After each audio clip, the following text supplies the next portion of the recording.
The South Pacific, the focus of an emerging power struggle between Australia and China. In April, the Solomon Islands agreed a security pact with China.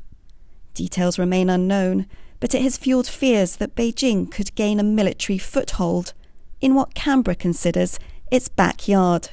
Last week, Australia's Defence Minister said that a Chinese intelligence-gathering vessel was spotted off Western Australia. I think it is an aggressive act, and I think particularly because it has come so far south. China's presence in the South Pacific has become a sore point for Australia's Prime Minister Scott Morrison, and he heads into elections Saturday with accusations that he hasn't done enough to stop Beijing increasing its influence in the region. That raises a lot of security concern in Australia, of course, and especially with Solomon Islands occupying a key position in the sea lanes of communication connecting Australia to the US.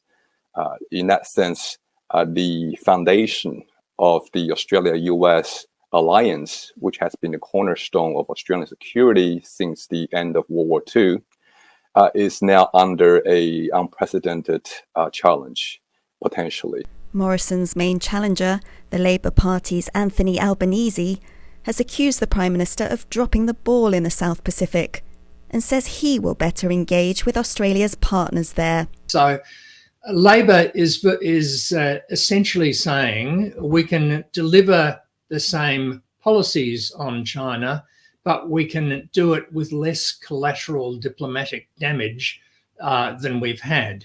China is the biggest foreign policy issue in this election. Relations with the Asian giant have worsened since Chinese President Xi Jinping and the current Australian coalition government came to power in 2013. They plummeted further in 2020 after Australia called for an investigation into the origins of COVID-19. Beijing blames Australia for the tensions and has slapped tariffs on Australian products like coal, beef and wine.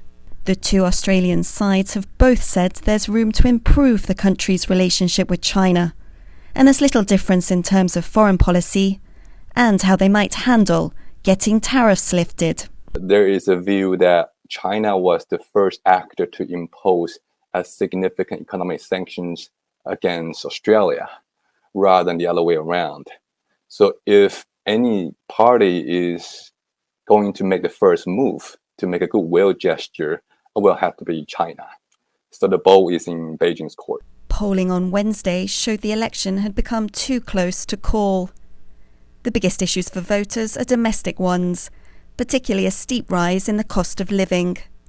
But whichever party wins the vote, dealing with China is going to be a crucial issue.